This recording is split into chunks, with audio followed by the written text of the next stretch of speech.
grand ballroom of the Riverside Manor glittered with crystal chandeliers that cast dancing reflections across marble floors polished to perfection. It was a Saturday evening in late spring, and the air buzzed with the excitement of nearly 200 guests who had gathered to celebrate Richard Thornton's 50th birthday. Richard was a real estate mogul who had built his fortune from the ground up, acquiring properties across 3 states and earning a reputation as both a shrewd businessman and a man who never let anyone forget his success. The party was extravagant by any measure, with ice sculptures shaped like dollar signs positioned at each corner of the room, a champagne fountain that seemed to flow endlessly, and tables laden with delicacies flown in from different corners of the world. The guest list included local politicians, business associates, celebrities from the entertainment industry, and members of the social elite who traveled in Richard's circles. Everyone was dressed in their finest attire, the women draped in designer gowns and glittering jewelry, the men in tailored tuxedos that spoke of wealth and status. Among the dozens of staff members hired to ensure the evening ran smoothly was Emily Carter, a 26-year-old waitress who had been working part-time at the catering company for nearly 3 years. Emily had shoulder-length auburn hair that she kept neatly tied back, gentle hazel eyes that reflected both kindness and a quiet determination, and a demeanor that made her naturally likable to almost everyone she met. She moved through the crowd with practiced grace, carrying trays of hors d'oeuvres and champagne flutes, always wearing a professional smile even when her feet ached from standing for hours. Emily had grown up in a modest household on the outskirts of town, the daughter of a schoolteacher, and a mechanic who had instilled in her the values of hard work and humility. She had dreams that stretched far beyond serving appetizers at wealthy people's parties, but life had dealt her a series of challenges that kept those dreams just out of reach. 3 years earlier, Emily had been halfway through a music scholarship at a prestigious conservatory, studying classical piano with the hope of becoming a concert pianist. Her professors had praised her talent, telling her she had the kind of gift that came along once in a generation, the ability to make a piano sing in ways that moved people to tears. But during her second year, her father had suffered a severe stroke that left him partially paralyzed and unable to work. The medical bills piled up quickly, and her mother's modest teacher's salary could not cover both the mounting expenses and Emily's tuition. Without hesitation, Emily had withdrawn from the conservatory, setting aside her dreams to return home and help support her family. She took on multiple jobs, working as a waitress during the evenings and weekends, tutoring music students during the afternoons, and occasionally playing piano at a small jazz club on Thursday nights when they needed someone to fill in. The tips were modest, the hours were long, and the work was exhausting, but Emily never complained because she knew her family needed her. On this particular evening, Emily had arrived at the Riverside Manor 2 hours before the guests were scheduled to arrive, helping the other staff members set up tables, arrange centerpieces, and ensure every detail met the exacting standards of the event coordinator. She had been assigned to work the main ballroom, which meant she would be in constant view of the guests, circulating with trays and refilling drinks throughout the night. As the party began and the guests started to arrive in their luxury cars and limousines, Emily focused on doing her job well, moving efficiently from group to group, offering appetizers with a polite smile and clearing away empty glasses before they became clutter. She was invisible in the way service staff often are at high society events, noticed only when someone needed something and otherwise fading into the background like part of the elegant decor. Richard Thornton stood near the center of the ballroom, surrounded by a cluster of admirers who laughed at his jokes and toasted his success with raised glasses. He was a tall man with silver hair combed back from his forehead, a strong jaw, and eyes that seemed to constantly assess the value of everything and everyone around him. He wore a custom-made tuxedo with a silk pocket square and diamond cufflinks that caught the light every time he gestured, which he did often and with great flourish. Richard had built his empire through calculated risks and ruthless negotiations, and he enjoyed being the center of attention, the man everyone wanted to impress and please. As the evening progressed and the champagne flowed freely, his voice grew louder and his gestures more animated, and there was a particular gleam in his eye that suggested he was in the mood for entertainment, the kind that came at someone else's expense. Emily was crossing the ballroom with a tray of canapés when she felt someone's hand reach out and grab her wrist, causing her to stumble slightly and the tray to tilt dangerously. She steadied herself quickly, preventing disaster, and looked up to see Richard Thornton grinning at her with an expression that was more predatory than friendly. He had clearly had several drinks already, and his cheeks were flushed with alcohol and the heat of the crowded room. He released her wrist but gestured for her to stay put, calling out loudly enough that several nearby groups of guests turned to look. Emily felt her heart sink as she realized she had become the focus of unwanted attention, and she could sense from the tone of his voice that whatever was about to happen would not be pleasant for her. Richard looked Emily up and down with exaggerated scrutiny, then turned to his audience of guests with a theatrical expression of disappointment. He began to speak in a voice loud enough to carry across a significant portion of the ballroom, commenting on how unfortunate it was that the help these days did not seem to appreciate the opportunity to work at such a magnificent event. He made a show of inspecting the canapés on her tray, picking one up and examining it as if it were a specimen under a microscope, then setting it back down with a dismissive shake of his head. The guests around him chuckled uncertainly, unsure whether to join in his mockery or feel uncomfortable on Emily's behalf. Emily stood frozen, her face burning with humiliation, knowing that any response she made could cost her the job she desperately needed. She had learned long ago that people like Richard Thornton saw service workers as objects for their amusement, not as human beings with feelings and dignity, and speaking up would only make things worse. Richard was not finished. He announced to the crowd that he had a wonderful idea for entertainment, something that would liven up the party and show everyone what real talent looked like compared to the mediocre help they had hired. He suggested that Emily should perform for them, do something to earn the generous wages she was being paid for the evening. The suggestion was met with a mixture of laughter and awkward silence from the guests, many of whom were beginning to feel second-hand embarrassment at Richard's behavior, but were too polite or too afraid of offending their host to intervene. Emily's hands tightened around the tray she was holding, her knuckles turning white as she struggled to maintain her composure. She wanted nothing more than to disappear, to fade into the background and escape this moment of public humiliation, but Richard was clearly enjoying himself too much to let her go. He pressed further, asking Emily in a mocking tone if she had any special skills, anything at all that might entertain his distinguished guests. The question hung in the air like a challenge, and Emily could feel dozens of eyes upon her, some curious, some sympathetic, others merely entertained by the spectacle. Her mind raced as she considered her options, knowing that refusing might result in her being fired on the spot, but agreeing might subject her to even more ridicule. She thought of her father at home, still struggling with physical therapy, and her mother working double shifts to make ends meet. And she knew she could not afford to lose this job no matter how much she wanted to tell Richard Thornton exactly what she thought of him. So she stood there, silent and humiliated, waiting for the moment to pass, hoping that Richard would grow bored and move on to some other form of entertainment. But as she would soon discover, this terrible moment was about to transform into something none of these wealthy guests would ever forget, least of all Richard Thornton himself. Emily stood in the center of what felt like a spotlight of unwanted attention, her heart pounding so hard she could hear it echoing in her ears above the murmur of the crowd. Richard Thornton was still watching her with that cruel, expectant smile, waiting for her to either humiliate herself further or flee in tears, either outcome promising him the entertainment he sought. The other staff members had noticed the commotion and several had paused in their duties, watching with expressions of concern and sympathy. But none dared to intervene because they too needed their jobs and knew better than to challenge a man as powerful and vindictive as Richard. Emily's supervisor, a stern woman named Margaret who had been coordinating events for 20 years, stood near the kitchen entrance with her arms crossed, her face a mask of professional neutrality that concealed whatever she might actually be feeling. The unspoken rule in their industry was clear. The customer was always right, especially when the customer was a millionaire hosting a party for 200 people. Richard turned back to his audience of guests, spreading his arms wide in a gesture of theatrical magnanimity, and announced that he would give this poor waitress a chance to prove she was worth more than just carrying trays and refilling glasses. He suggested that perhaps she could sing for them, or maybe recite a poem, or perform some other party trick that might justify her presence at such an elegant gathering. The condescension in his voice was unmistakable, and several guests shifted uncomfortably, their earlier amusement curdling into something that felt more like complicity in cruelty. A few women in expensive gowns exchanged glances that suggested they disapproved of Richard's behavior, but lacked either the courage or the social standing to voice their objections. One elderly gentleman near the back of the crowd cleared his throat and seemed about to say something, but his wife placed a restraining hand on his arm and shook her head slightly, warning him not to create a scene. Emily felt something shift inside her as she stood there holding her tray, still maintaining the professional composure she had been trained to display no matter what happened. The initial shock and humiliation were giving way to something else, something that felt like a door opening inside her chest, where she had locked away parts of herself 3 years ago when she left the conservatory.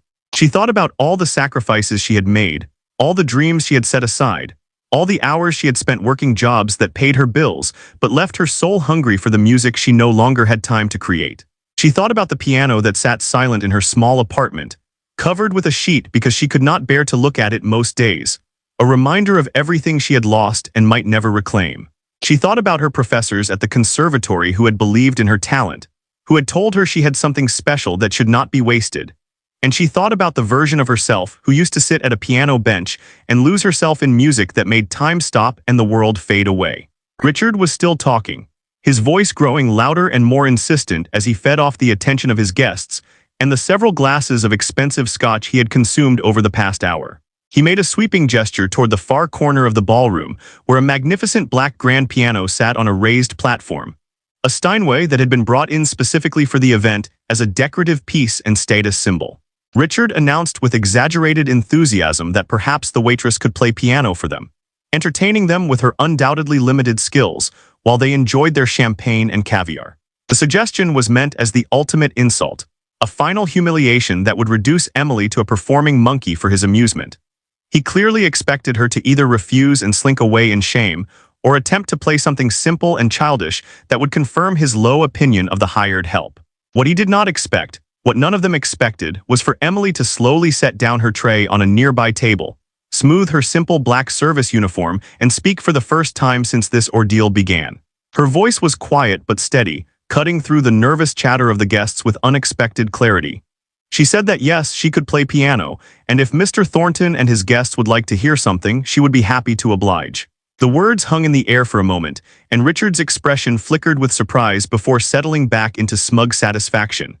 He thought he had won, that she was going to make a fool of herself and provide exactly the kind of degrading spectacle he had been angling for all along. He gestured grandly toward the piano, inviting her to proceed, and the crowd parted to create a path for her to walk through. Emily moved forward with her head held high, her legs steady despite the adrenaline coursing through her system. And as she walked, she felt 3 years of suppressed passion and postponed dreams rising up inside her like a tide that had been held back too long. The platform where the piano sat was bathed in soft golden light from a chandelier directly overhead, and as Emily climbed the 3 steps to reach it, she felt as though she were stepping back into a life she had been forced to abandon. The Steinway was a magnificent instrument, its polished surface reflecting the light like still water, and when she lifted the fallboard and looked at the keys, she felt a physical ache in her chest that was part grief and part recognition, like greeting an old friend she had not seen in years. She adjusted the bench to the proper height with practiced movements that betrayed her training, then sat down and placed her hands gently on the keys without pressing them, just feeling their familiar smoothness beneath her fingertips. The ballroom had grown quieter now, the conversations dying away as curiosity overcame social chatter, and nearly 200 people turned their attention to the young waitress sitting at the piano. Emily closed her eyes for a moment and took a deep breath, centering herself the way her professors had taught her before performances. She thought about what piece to play, what music would be appropriate for this moment that had somehow transformed from humiliation into opportunity. She could have chosen something safe and simple, a pleasant melody that would fulfill Richard's mocking request without taking any risks. But something rebellious and honest had awakened in her during that long walk across the ballroom floor. She decided that if she was going to play, if she was going to open herself up to these people who had watched her humiliation with varying degrees of discomfort and amusement, then she was going to play something real, something that mattered, something that would remind her and everyone listening why she had sacrificed so much for this gift. She would play Rachmaninoff's Piano Concerto No. 2, or at least the opening of the first movement, a piece that was achingly beautiful and technically demanding, a piece that required not just skill but soul. Her hands moved to the opening position, and she began to play, her fingers finding the keys with the kind of muscle memory that never truly fades no matter how long it has been dormant. The first notes rang out across the ballroom, deep and sonorous, and filled with a melancholy beauty that seemed to physically alter the atmosphere of the room. The conversations that had continued in scattered pockets around the edges of the crowd ceased immediately, and heads turned with sudden sharp attention toward the young woman at the piano. The opening progression was like a door opening into another world, each chord building on the last with increasing emotional intensity, and Emily felt herself falling into the music the way she always had, losing awareness of everything except the sound and the feeling flowing from her heart through her arms and into her fingers and out into the air as something transcendent and true. Richard Thornton's smug expression had begun to falter, replaced by something between confusion and dawning realization that he had badly miscalculated. The guests around him had gone completely silent, their champagne glasses forgotten in their hands, their social masks slipping to reveal genuine human reactions of surprise and growing wonder. The elderly gentleman who had earlier considered speaking up now stood with his mouth slightly open, his eyes glistening with emotion as he recognized the piece and understood the level of skill required to perform it. Several of the women had brought their hands to their chests in unconscious gestures of being moved, and even the other staff members had stopped working entirely, standing frozen in various positions around the ballroom as they listened to their colleague reveal a side of herself none of them had suspected existed. Emily was no longer in the Riverside Manor ballroom serving hors d'oeuvres to wealthy strangers who looked through her as if she were invisible.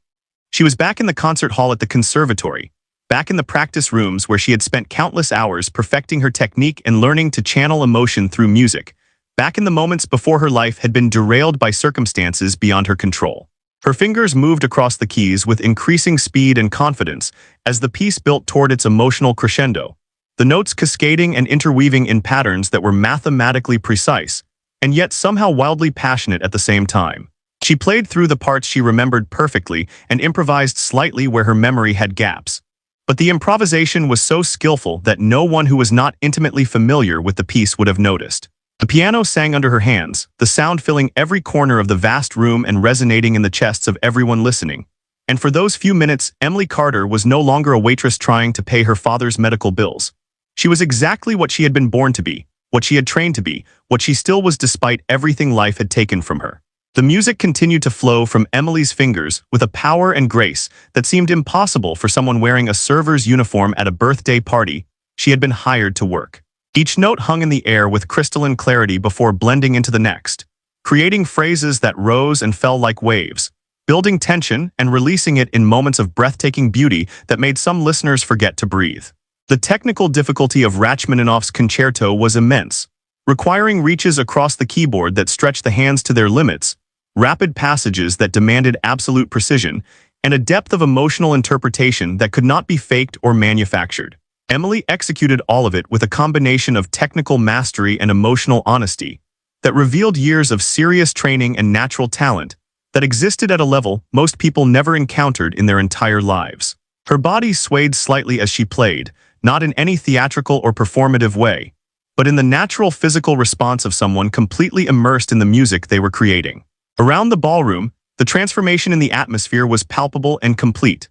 What had begun as a cruel spectacle orchestrated by a bored millionaire seeking entertainment at someone else's expense had become something else entirely. Something sacred and unexpected that none of the guests had anticipated when they arrived in their designer clothes and expensive jewelry. People who had been laughing at Richard's mockery just minutes earlier now stood transfixed, their faces reflecting a range of emotions from astonishment to shame to genuine awe. The businessman who had been checking his phone near the champagne fountain had slipped the device back into his pocket and moved closer to the piano, his expression one of complete focus. A young socialite who had been gossiping with her friends about other party attendees had tears streaming down her cheeks, though she seemed unaware of them, her attention fixed entirely on Emily and the music pouring from the Steinway. Richard Thornton himself had gone very still, his earlier swagger and confidence evaporating as he realized that his attempt to humiliate a waitress had backfired spectacularly. His face had taken on a grayish pallor that had nothing to do with the lighting, and his jaw was clenched in an expression that might have been anger or might have been the dawning realization that he had revealed something ugly about himself in front of 200 witnesses.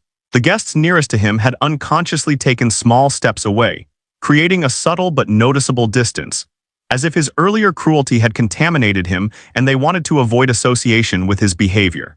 One of his business partners, a distinguished-looking man with silver temples, was staring at Richard with an expression of barely concealed disgust, and several of the women who had been fawning over him earlier were now whispering to each other behind their hands, their body language suggesting that their opinions of their host had undergone a significant revision.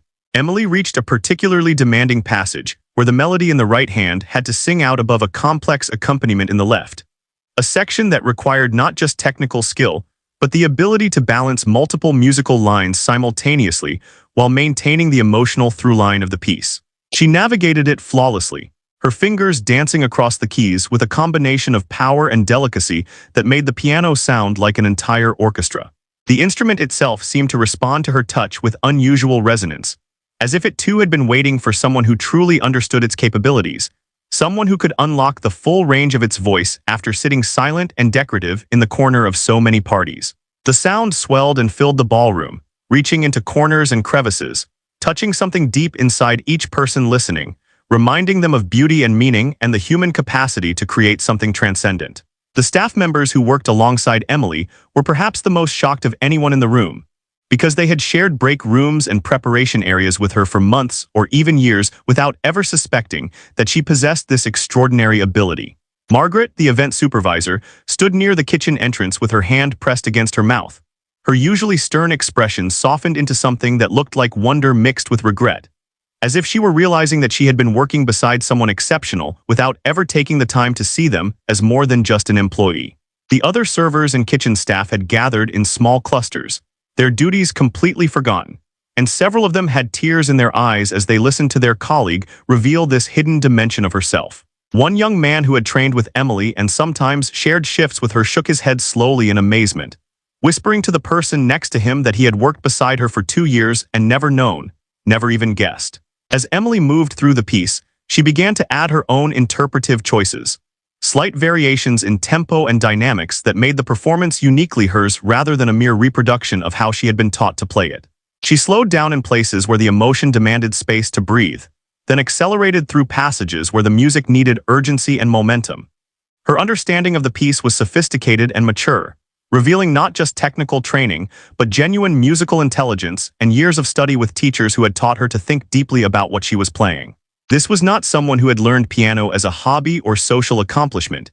This was someone who had been on a professional trajectory, someone who had been preparing for a career on concert stages before life had intervened and redirected her path. The elderly gentleman who had earlier wanted to speak up during Richard's mockery now stood with tears running freely down his face, making no attempt to hide his emotional response. His wife stood beside him holding his hand, and both of them watched Emily with expressions that suggested they understood exactly what they were witnessing, the kind of recognition that comes from people who themselves have some connection to serious music. Later, others would learn that the man was a retired music professor from the state university, someone who had spent his entire career teaching piano performance, and that he recognized immediately that Emily possessed the kind of talent that emerged perhaps once in a generation, the kind that should have been on international stages rather than serving appetizers at private parties. Serving appetizers at private parties. The piece Emily had chosen to play was about 12 minutes long in its full orchestral version, though she was performing only the piano part and had condensed certain sections. She played for approximately 6 or 7 minutes, long enough to establish complete command of the instrument and the composition, long enough to make her point absolutely clear without overstaying or turning the moment into something self-indulgent. She had the musical intelligence to know when to end, to leave her audience wanting more rather than exhausting them. And as she approached what she had decided would be her conclusion, she shaped the final phrases with particular care, each note placed with deliberate intention. The music grew softer and more introspective, the earlier passion giving way to something more reflective and bittersweet, and then she played the final chord, letting it ring out across the silent ballroom before carefully lifting her hands from the keys and letting them rest in her lap. The silence that followed was absolute and profound, the kind of silence that feels like it has weight and substance. For several long seconds, no one moved or spoke or even seemed to breathe. The 200 guests stood frozen in various positions around the ballroom, many with expressions that suggested they were still processing what they had just heard, trying to reconcile the extraordinary performance with the young woman in a server's uniform who sat at the piano bench. Emily sat very still with her eyes closed, her hands still resting in her lap, allowing herself one more moment inside the music before she would have to return to the reality of the situation. She was trembling slightly, not from nervousness but from the emotional and physical intensity of what she had just done. From having opened up parts of herself she had kept carefully locked away for 3 years because it hurt too much to remember what she had lost. Then someone began to clap, a single pair of hands breaking the silence with slow, deliberate applause. Others joined in quickly, and within seconds the entire ballroom erupted in thunderous applause that seemed to shake the chandeliers overhead. People were not just clapping politely as they might after any performance. They were applauding with genuine enthusiasm and emotion, many of them still wiping tears from their faces as they did so. Several guests moved toward the piano platform, wanting to get closer, wanting to somehow bridge the distance between themselves and this unexpected moment of genuine artistry that had appeared in the middle of their wealthy and carefully curated social event. The elderly professor was applauding with his hands raised high above his head, nodding vigorously as if confirming something to himself, and his wife was calling out "Brava, brava," in the traditional acknowledgement of a female performer. Emily opened her eyes and stood up slowly, slightly unsteady on her feet after the intensity of the performance. She looked out at the crowd of faces staring back at her, and for a moment she seemed uncertain about what to do next, as if she had not thought beyond the act of playing itself. Then she gave a small, modest bow, the kind she had been taught to give after conservatory recitals, and the applause grew even louder. Several people were standing on chairs to see better, and the noise level had risen from polite appreciation to something more chaotic and genuine. Margaret, her supervisor, was applauding with tears streaming down her face, and the other staff members were cheering openly, thrilled that one of their own had just turned the tables on the millionaire who had tried to humiliate her. Richard Thornton stood motionless in the midst of the celebrating crowd, conspicuously not applauding, his face now flushed red with what could only be rage or humiliation or some toxic combination of both. The contrast between his frozen, angry posture and the joyful celebration happening around him could not have been more stark, and several guests noticed it and exchanged meaningful glances. The dynamic in the room had shifted completely, and Richard had gone from being the powerful host controlling the evening's entertainment to being the villain of a story that everyone present would remember and retell. He had wanted to create a moment of entertainment at Emily's expense, and instead she had created a moment that would define the entire evening, and not in any way that reflected well on him. Emily stood at the piano bench for a moment longer, her hands still trembling slightly from the intensity of what she had just experienced. The applause continued to wash over her in waves, and she felt disoriented, as if she had traveled through time and space during those minutes at the keyboard and was now struggling to return to the present reality. She had not played seriously in 3 years, had barely touched a piano except for the occasional fill-in gig at the jazz club where she played background music that required only a fraction of her ability. To suddenly pour everything she had been suppressing and denying into a single performance felt like opening a dam that had been holding back years of accumulated pressure. Her chest ached with emotions she could not quite name, a mixture of exhilaration and grief, triumph and loss, joy at having touched the music again and sorrow at being reminded of everything she had given up. As she stepped down from the platform, Emily expected to quietly return to her duties, to pick up her serving tray and fade back into invisibility the way staff members were expected to do. But the crowd had different ideas. Instead of parting to let her pass, people pressed closer, reaching out to touch her arm or shake her hand, their faces animated with genuine excitement and curiosity. A distinguished older gentleman with silver hair and kind eyes introduced himself as Dr. Harrison Whitmore, a retired piano professor from the State University, and he spoke to her with a reverence in his voice that made her eyes sting with unshed tears. He told her that in 40 years of teaching, he had rarely heard such a combination of technical mastery and emotional depth, and he wanted to know where she had studied and why she was not performing on concert stages around the world. Emily found herself explaining her situation to Dr. Whitmore and the growing circle of people who gathered around them, telling them about the scholarship to the conservatory that she had left behind, about her father's stroke and the medical bills that had buried her family in debt, about the impossible choice between pursuing her dreams and taking care of the people she loved. As she spoke, she watched the expressions on the faces around her shift from curiosity to sympathy to something that looked like shame. Many of these wealthy guests, who had stood by in uncomfortable silence or mild amusement, while Richard mocked her just minutes earlier, were now confronted with the reality that the person they had allowed to be humiliated was someone who had sacrificed an extraordinary gift to care for her family. Several women in expensive gowns looked down at their champagne glasses, as if suddenly ashamed of the casual luxury they enjoyed, while Emily worked multiple jobs to keep her family afloat. The atmosphere in the ballroom had completely transformed. What had been Richard Thornton's birthday celebration, a showcase for his wealth and status and power, had become something else entirely, a gathering centered around Emily and her unexpected revelation. Small groups of guests stood throughout the room discussing what they had just witnessed, their voices animated with genuine emotion rather than the performative social chatter that had dominated earlier. The musicians who had been hired to provide entertainment later in the evening stood off to one side looking somewhat deflated, knowing that anything they played would feel anticlimactic after what Emily had just done. Even the catering staff had abandoned their professional invisibility, clustering in small groups to whisper excitedly about their colleague, who none of them had really known until tonight. Margaret, the event supervisor, approached Emily with an expression that was difficult to read, a mixture of professional concern and personal admiration that seemed to war for dominance on her usually stern face. She quietly informed Emily that she should probably return to work, that there were still duties to perform and guests to serve.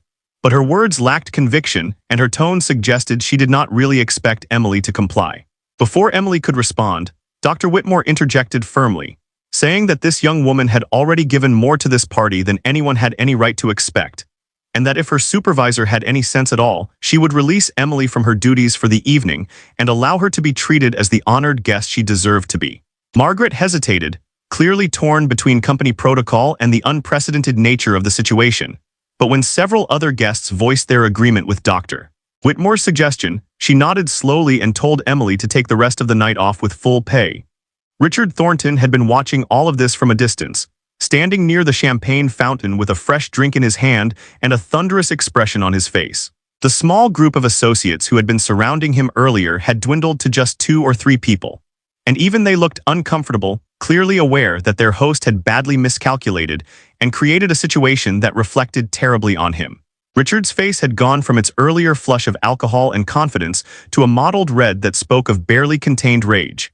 He was not accustomed to being upstaged at his own parties, not used to being made to look foolish or cruel, and the fact that his humiliation had come at the hands of a waitress he had intended to mock made it infinitely worse. His male pride and his sense of social superiority had both been dealt devastating blows, and he was the kind of man who responded to such wounds with anger rather than introspection. Several guests approached Richard to thank him for hosting such a memorable evening, but their words had a hollow quality and their eyes did not meet his directly. It was clear that they were thanking him ironically, that the memorable aspect of the evening had nothing to do with his expensive decorations or imported delicacies, and everything to do with Emily's performance and his own exposure as someone capable of casual cruelty.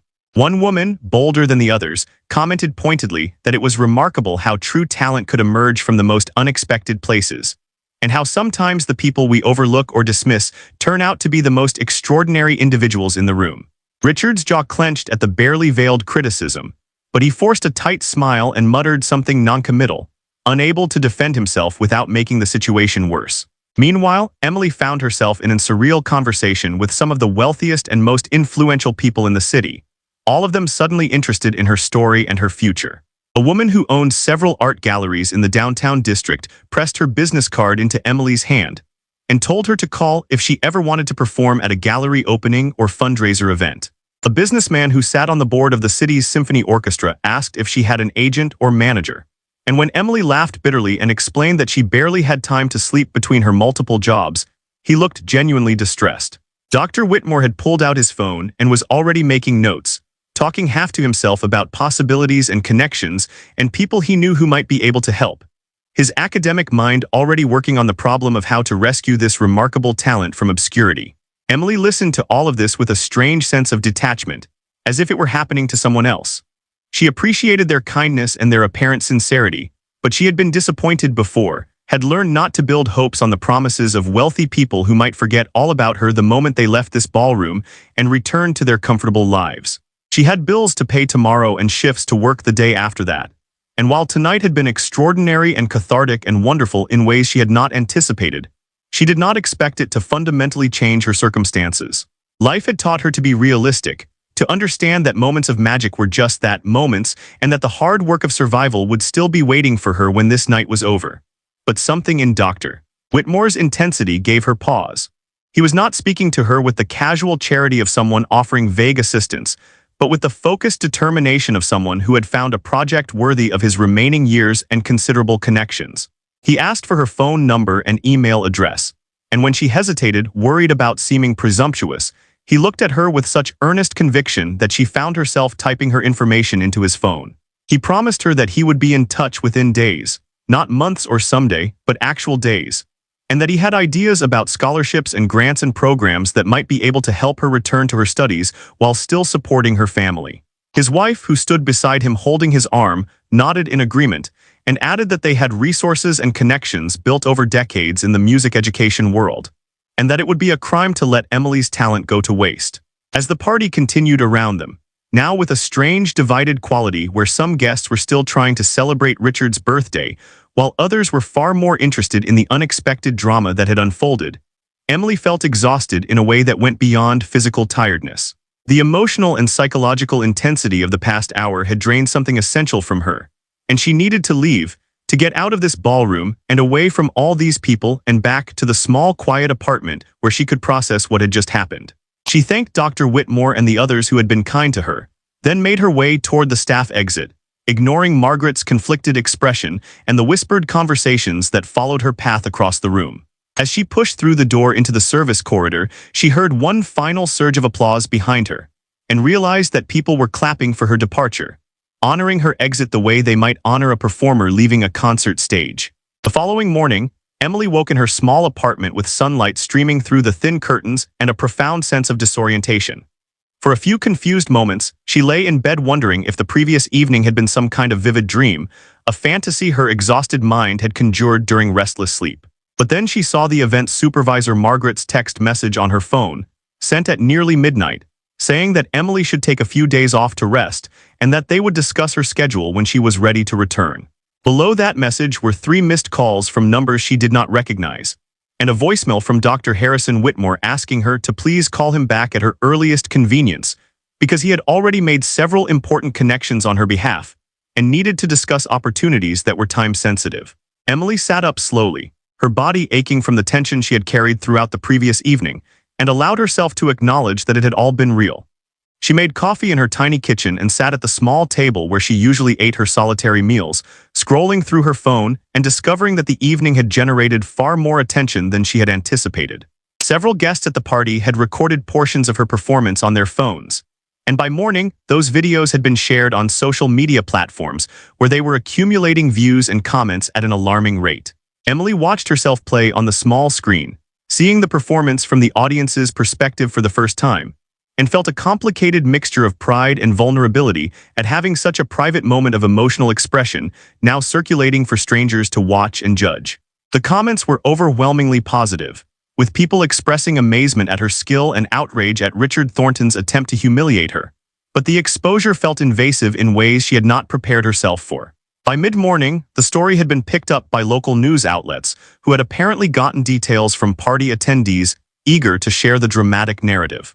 Emily's phone began ringing constantly with calls from reporters wanting interviews, from event planners wanting to hire her for performances, from music teachers offering free lessons as if she were a beginner rather than a conservatory-trained pianist, and from curious strangers who had somehow obtained her number and wanted to tell her how inspiring they found her story. She stopped answering after the 5th call, feeling overwhelmed and slightly frightened by how quickly her private life was being invaded and transformed into public entertainment. This was not the kind of attention she had ever wanted, and she found herself resenting the viral nature of modern technology that could take a single moment and amplify it beyond all reasonable proportion. Dr. Whitmore, however, was a different matter. When he called again in the early afternoon, Emily answered and found herself talking to him for nearly an hour while he outlined various possibilities he had already begun exploring. He had contacted the director of the conservatory, where Emily had been studying 3 years earlier, explaining the situation and asking about reinstatement and scholarship opportunities. He had reached out to several private foundations that provided grants for gifted musicians facing financial hardship. He had even called in favors with colleagues across the country, putting out feelers for programs that might offer Emily a way to complete her training while still providing income to help support her family. His energy and commitment were remarkable for someone who had only met her the previous evening, and Emily found herself cautiously allowing hope to take root despite her learned skepticism about promises from wealthy strangers. The most immediate and concrete offer came from an unexpected source. The businessman who had been on his phone during much of the party, the one who had later tried to give Emily cash, turned out to be Marcus Chen, the founder of a successful tech company and a major donor to the city's arts community. He called Emily directly and made her a straightforward proposal. His company had a program that provided sponsorships to talented artists, offering them financial support in exchange for occasional performances at company events and the right to feature their stories in the company's community outreach materials. The amount he mentioned would be enough to cover her father's medical expenses and allow her to reduce her work hours significantly, potentially creating space for her to return to serious musical study. He asked for nothing inappropriate or exploitative, just the opportunity to help support someone with genuine talent and to demonstrate his company's commitment to arts education. Emily was suspicious at first, accustomed to offers that sounded too good to be true because they usually were. She asked Marcus Chen to send her all the details in writing and told him she would need time to review everything carefully and possibly consult with a lawyer. He agreed readily, seeming to respect her caution rather than being offended by it, and promised to have his legal team draw up a clear contract with no hidden obligations or unreasonable restrictions. He also mentioned that he had been deeply moved by her performance and ashamed of his own distraction during the early part of the evening, and that helping her felt like a way to make amends for his earlier inattention to something extraordinary happening right in front of him. His honesty and lack of self-justification made Emily more inclined to trust him, though she remained careful not to let hope override prudence. The most emotionally complicated development came when Emily's mother called in the late afternoon, her voice tight with a mixture of pride and concern. Somehow, the story had reached Emily's parents, probably through neighbors or friends who had seen the videos online, and her mother wanted to know why Emily had never mentioned that she was still playing piano at such a high level. Emily tried to explain that she had not been playing seriously, that the performance at the party had been a singular event born of unusual circumstances, but her mother was not easily placated. She said that Emily's father had watched the video 3 times and cried each time, not from sadness but from pride and regret, understanding perhaps for the first time how much his daughter had sacrificed when she left the conservatory to help support the family after his stroke. Her mother's voice cracked as she said that no parent wanted their child to give up their dreams, and that if Emily had opportunities now to reclaim what she had lost, she had their complete support and blessing. That conversation left Emily sitting on her apartment floor with tears streaming down her face, overwhelmed by years of suppressed grief and frustrated ambition suddenly demanding acknowledgement. She had worked so hard to convince herself that she was fine, that serving tables and teaching basic piano to disinterested children was enough, that her dreams had been childish fantasies she needed to outgrow. But her performance the previous evening had ripped away all those careful lies she had told herself, forcing her to confront the truth that she had been dying slowly inside, that some essential part of who she was had been withering from neglect and denial. The possibility that she might be able to return to music felt terrifying and exhilarating in equal measure. Like standing at the edge of a cliff and being told she could either step back to safety or leap and discover she could fly. Meanwhile, the fallout for Richard Thornton was unfolding in ways that were both predictable and severe. The videos of the evening had not been kind to him, clearly showing his mocking behavior and cruel treatment of Emily before her performance revealed his terrible judgment. Social media commentary had turned sharply against him, with people expressing disgust at his bullying of a service worker and satisfaction at his comeuppance. Several business associates had quietly distanced themselves from him, canceling meetings and withdrawing from joint ventures, unwilling to be associated with someone whose character had been so publicly exposed as petty and cruel. His wife, who had been traveling during the party and missed the entire incident, returned home to find her social media feeds full of unflattering commentary about her husband, and demanded a full explanation that left her furious and humiliated. The local business community, which operated as much on reputation and relationships as on financial calculations, began whispering that Richard Thornton might not be the kind of person they wanted to partner with. Several deals that had been close to completion suddenly stalled as potential partners reconsidered whether they wanted their names linked to his. The country club, where he was a prominent member, received complaints from other members who felt his behavior reflected poorly on the institution, and the board quietly suggested he might want to keep a lower profile for a while. For a man whose identity was built almost entirely on wealth and social status and the appearance of success, this social exile was devastating in ways that financial losses could never be. He had spent decades building his reputation, and in one evening of casual cruelty, he had revealed something about himself that no amount of money or charm could cover up. Emily, processing all of this from the quiet safety of her apartment, felt no satisfaction in Richard's downfall. She had not played the piano to humiliate him or get revenge, had not even been thinking about him once her fingers touched the keys. The performance had been for herself, a reclaiming of something precious she had lost, and the fact that it had exposed Richard's cruelty was almost incidental to her own experience. When reporters called asking for comments about how she felt about his social and professional difficulties, she declined to participate in his public shaming. She told the one journalist she did speak with that she hoped everyone involved would learn something from the experience about treating all people with dignity and respect, and that she was focused on her own future rather than anyone else's past mistakes. Her grace in the face of potential vindication only made the public love her more and regard Richard with even greater disdain. By the end of that first week, Emily's life had transformed in ways that still felt surreal and unstable. Dr. Whitmore had arranged for her to meet with the admissions director at the conservatory, who welcomed her back enthusiastically and offered her a full scholarship for the remaining 2 years of her degree program.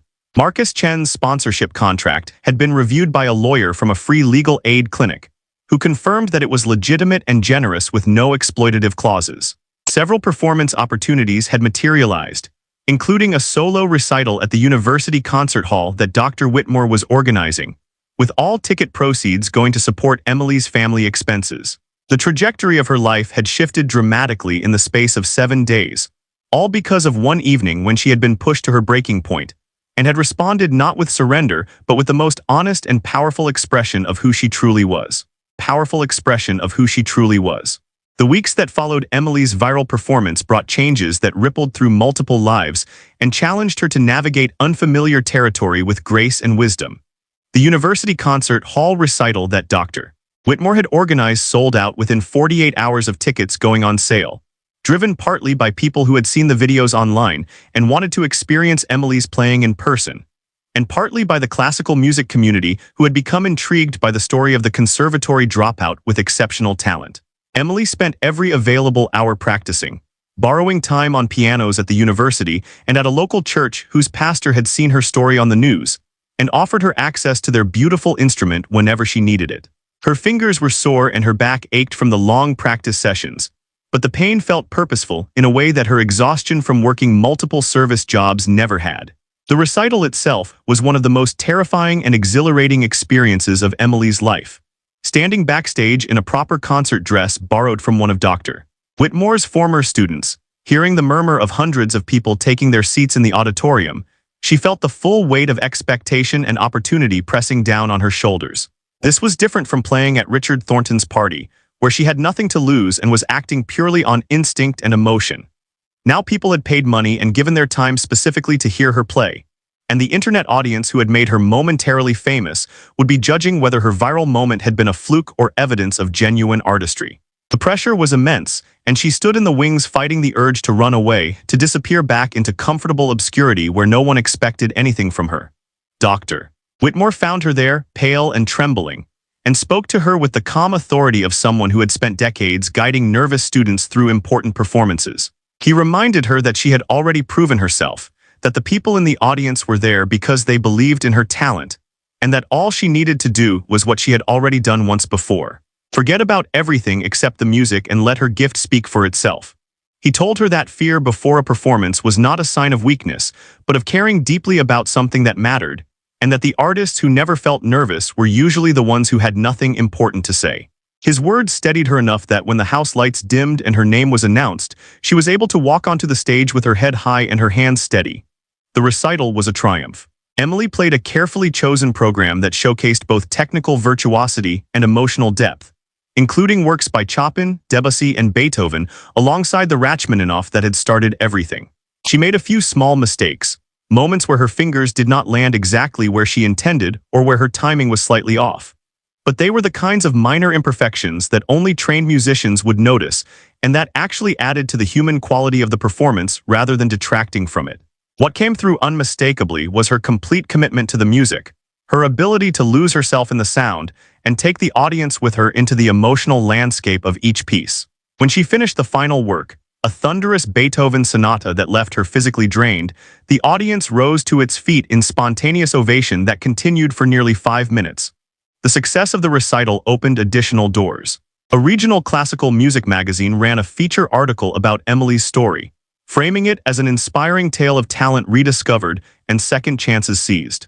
A local television station did a segment that contrasted her grace and humility with Richard Thornton's arrogance and cruelty, explicitly holding up her story as an example of how character and talent could triumph over wealth and status.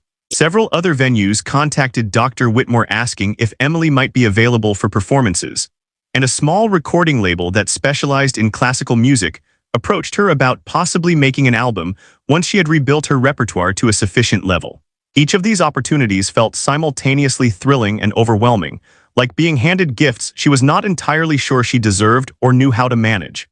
Returning to the conservatory as a student after a 3-year absence presented its own challenges. Emily was older than most of her classmates now, and she had life experience that set her apart from the traditional students who had come straight from high school or undergraduate programs without interruption. Some of her former professors welcomed her back warmly, praising her resilience and expressing genuine delight at having her talent in their studios again. Others were more reserved, perhaps questioning whether someone who had left once might leave again or whether her viral fame might make her difficult to teach. Emily felt the weight of their expectations and doubts, and she worked harder than anyone else in the program, determined to prove that she belonged there not because of a sympathetic backstory, but because of genuine musical ability and commitment. Her family's financial situation had stabilized thanks to Marcus Chen's sponsorship and the income from her performances, which allowed Emily to reduce her work hours dramatically and focus primarily on her studies. Her father had progressed in his physical therapy to the point where he could walk with a cane and had regained most of the function in his affected arm. The reduction in financial stress seemed to contribute to his recovery, and Emily's mother reported that he smiled more often and seemed lighter in spirit, as if a burden he had been carrying had been lifted. Emily visited her parents every Sunday, playing piano for her father in their living room, and those informal performances were often more meaningful to her than the public recitals, because they reminded her why she had made the sacrifices she had made and what truly mattered beyond applause and recognition. The situation with Richard Thornton had continued to deteriorate in ways that eventually became cautionary tales in local business circles. 2 major real estate deals had fallen through when his partners withdrew, citing concerns about his judgment and character. His membership at the exclusive country club had been quietly suspended after he made an angry scene at a board meeting, where he was asked to apologize publicly for his behavior at the party. His wife had filed for separation, and rumors circulated that she was demanding a substantial financial settlement in exchange for her discretion about other aspects of his character that had emerged during their marriage. Richard had gone from being envied and courted to being avoided and pitied, and the speed of his fall had shocked people who thought wealth alone could insulate someone from social consequences. Emily heard about Richard's troubles through various channels, including a couple of journalists who tried to get her to comment on his downfall and create a narrative of revenge and justice served. She consistently refused to participate in those stories, maintaining that she had never wanted to hurt anyone and that she hoped Richard would learn and grow from the experience rather than simply suffer for it. Her refusal to gloat or celebrate his misfortune struck many people as remarkably mature and generous, especially given how cruelly he had treated her. Some interpreted her grace as weakness, but those who knew her understood it as strength, the kind that came from having clear values and refusing to compromise them even when provoked. She had been given an opportunity to become vindictive, and she had chosen compassion instead, which said more about her character than any performance ever could. As the semester progressed, Emily began to find her rhythm as a conservatory student, balancing her coursework with practice time and the occasional performance opportunity that Dr. Whitmore helped her manage carefully so that she did not become overwhelmed. She developed friendships with other students who respected her talent and appreciated her lack of pretension, and she discovered that she had things to teach as well as learn, that her years working multiple jobs and navigating real-world challenges had given her perspectives on music and life that her younger classmates found valuable. She was no longer the girl who had left the conservatory in tears 3 years earlier, uncertain and defeated. She was a woman who had survived hardship, made difficult choices, and found her way back to her calling through unexpected circumstances. The most significant development came near the end of her first semester back, when Dr. Whitmore approached her with an opportunity that seemed almost too perfect to be real. One of his former colleagues, now teaching at a prestigious music festival in Europe, had heard Emily's recordings and was offering her a full scholarship to attend the summer intensive program, which would include master classes with world-renowned pianists, performance opportunities, and exposure to international music communities. It was the kind of opportunity that could launch an international career, that could take her from being a regional success story to being a serious contender on the global classical music stage. The offer came with no strings attached except the expectation that she would work hard and make the most of the educational opportunity. And Dr. Whitmore assured her that the colleague making the offer was not motivated by pity or viral fame, but by genuine recognition of her extraordinary potential. Emily sat in Dr. Whitmore's office looking at the acceptance letter and feeling emotions she could barely articulate. A year earlier, she had been serving appetizers at parties, teaching basic piano to children who did not want to practice, and slowly dying inside while pretending everything was fine. Now she was being offered opportunities that most conservatory students only dreamed about, all because she had been pushed to a breaking point and had responded with honesty and courage instead of surrender.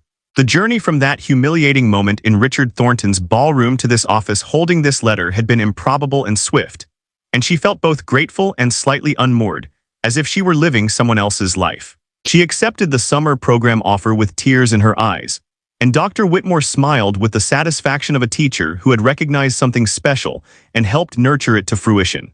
The months leading up to the summer intensive program in Europe became a period of intense preparation and personal transformation for Emily. She worked with her professors at the conservatory to expand her repertoire, tackling increasingly complex pieces that would challenge her technical abilities and musical maturity.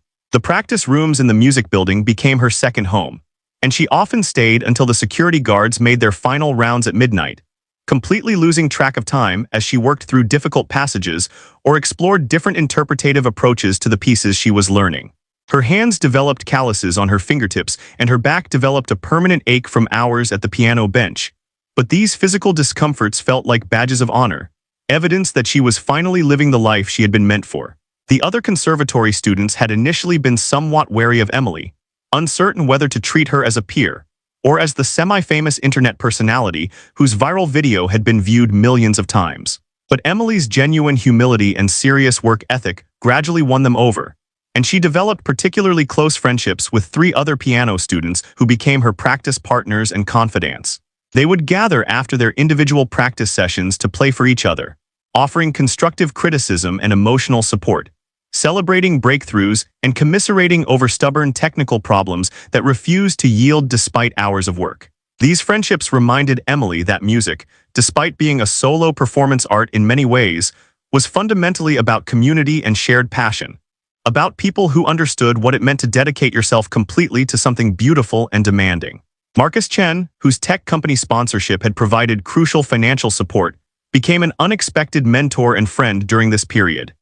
He invited Emily to perform at several company events, where she played for audiences of engineers and business professionals who knew little about classical music but responded enthusiastically to her performances. Marcus told her that watching her play reminded his employees that there were forms of excellence and dedication outside of technology and business, and that exposing them to serious artistry made them better people and better workers. He also shared with her his own story of being an immigrant who had built his company from nothing, working multiple jobs and sacrificing personal comfort to pursue his vision, and he saw parallels between his entrepreneurial journey and her musical one. Their conversations gave Emily a broader perspective on success and persistence, helping her understand that her story was not unique in its challenges, but was unique in how she had chosen to respond to those challenges. Dr. Whitmore continued to be Emily's most important advocate and guide, using his decades of connections in the classical music world to create opportunities and open doors that would have otherwise remained closed. He introduced her to visiting artists who came through the university, arranged for her to attend master classes and workshops, and coached her on the professional aspects of a musical career that had nothing to do with playing piano but everything to do with sustaining a livelihood. He taught her about negotiating performance fees, building a professional network, managing public relations, and maintaining artistic integrity while navigating commercial pressures. These lessons were as valuable as anything she learned in her formal coursework, and Emily realized that Dr. Whitmore was preparing her not just to be an excellent pianist, but to be a successful professional musician who could support herself through her art.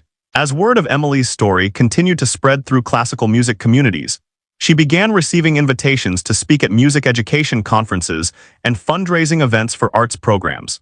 At first, she was reluctant to accept these speaking engagements, feeling that her story was too personal and that she was not articulate enough to inspire others.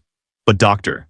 Whitmore encouraged her to view these opportunities as extensions of her musical mission, ways to advocate for arts education, and to demonstrate that talent existed in unexpected places and deserved support regardless of someone's economic circumstances. Emily gradually became comfortable sharing her experiences, and she discovered that she had a gift for connecting with audiences through words as well as music, for articulating the value of art in ways that resonated with both artists and non-artists. Her speeches often focused on themes of perseverance, the importance of supporting talented young people from disadvantaged backgrounds, and the need for society to value artistic excellence as highly as financial success. She talked about the conservatory students who never got second chances because they lacked advocates like Dr. Whitmore or sponsors like Marcus Chen. And she challenged wealthy audience members to think about how they might use their resources to discover and nurture hidden talent. These talks were sometimes uncomfortable for listeners who realized they had overlooked or dismissed people based on superficial judgments about class or occupation. But Emily delivered her message without anger or accusation, simply sharing her truth and trusting others to draw their own conclusions. Her approach was more effective than any amount of preaching could have been, and several scholarship funds and arts education initiatives were established as direct results of her advocacy. Richard Thornton had largely disappeared from public view during this period, and Emily heard about him only occasionally through indirect channels. He had sold several properties at significant losses, suggesting serious financial difficulties on top of his social exile. His wife had followed through with divorce proceedings, and the settlement had been substantial enough to significantly reduce his wealth. He had apparently moved to a different city, perhaps hoping to rebuild his reputation somewhere that did not know his story, though in the age of internet search engines and long digital memories, true escape was probably impossible. Emily felt a complicated mixture of pity and indifference when she heard these updates, recognizing that Richard was experiencing consequences he had arguably earned, but taking no pleasure in his suffering. She had moved beyond that night at his party, beyond the humiliation he had intended to inflict, and she had no interest in dwelling on his fate when her own future was so full of possibility. The preparation for the European Summer Intensive included practical matters beyond musical training, including applying for her first passport, researching the cultural and musical history of the city where the program would take place, and connecting via email with some of the other participants from around the world. Emily had never traveled internationally before, had barely traveled outside her home state, and the prospect of spending 2 months in Europe felt simultaneously thrilling and terrifying. She worried about being unsophisticated, about making cultural mistakes, about being exposed as someone who did not belong in elite international music circles. Dr. Whitmore assured her that imposter syndrome was common among talented people from modest backgrounds, and that her unique perspective and journey were assets rather than liabilities. He told her that some of the greatest artists in history had come from poverty and hardship, and that her experiences had given her emotional depth that enhanced rather than diminished her artistry. As her departure date approached, Emily gave a farewell recital at the conservatory that felt like a celebration of how far she had come in less than a year.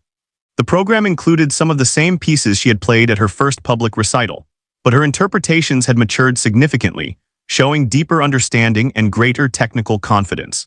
She also premiered a new work written especially for her by a composition student at the conservatory, a piece inspired by her story that incorporated elements of classical piano technique with rhythms and harmonies that evoked working-class American life. The composition was not entirely successful artistically, still showing the rough edges of a student work, but Emily played it with complete commitment and made it sound better than it probably was, which was itself a mark of her growing artistry. The audience, which included her parents, Dr. Whitmore, Marcus Chen, and many of the people who had supported her journey, gave her a standing ovation that felt earned rather than sympathetic. The night before her flight to Europe, Emily sat alone in her apartment surrounded by the packed suitcases and travel documents that represented the next phase of her journey. She thought about the girl she had been a year earlier, exhausted and defeated, serving champagne to people who looked through her as if she were invisible. She thought about the moment Richard Thornton had grabbed her wrist and tried to humiliate her, and how that terrible moment had somehow unlocked something essential that she had been suppressing. She thought about all the people who had helped her along the way, the strangers who had become mentors and friends, the viral audience who had amplified her moment into a movement. She felt profound gratitude mixed with lingering disbelief that her life had transformed so completely, and she made a quiet promise to herself that she would work every day to deserve the opportunities she had been given, and that she would look for ways to help others the way she had been helped. She also thought about Richard Thornton, and for perhaps the first time, she tried to imagine what his experience of that evening might have been like, what it must have felt like to have his casual cruelty exposed in front of everyone he knew. She did not excuse his behavior or minimize the hurt he had tried to inflict, but she recognized that he was human and flawed, and had probably been shaped by his own experiences and insecurities into someone who needed to diminish others to feel powerful.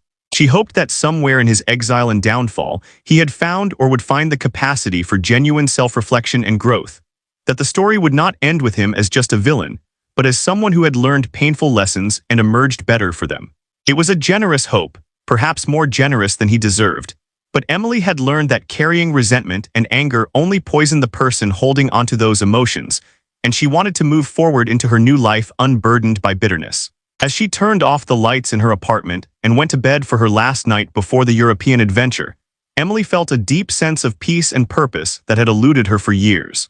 The journey ahead would have its own challenges and uncertainties, and success was never guaranteed in the brutally competitive world of classical music performance. But she knew now that she belonged in that world, that her talent and dedication and character gave her a rightful place at the table, and that whatever happened next, she would face it with courage and authenticity. The waitress who had been humiliated at a Millionaire's party was now a pianist preparing for an international career, and that transformation had required not just musical skill, but the strength to remain true to herself in a moment of crisis. That strength would serve her well in all the European summer intensive program exceeded Emily's highest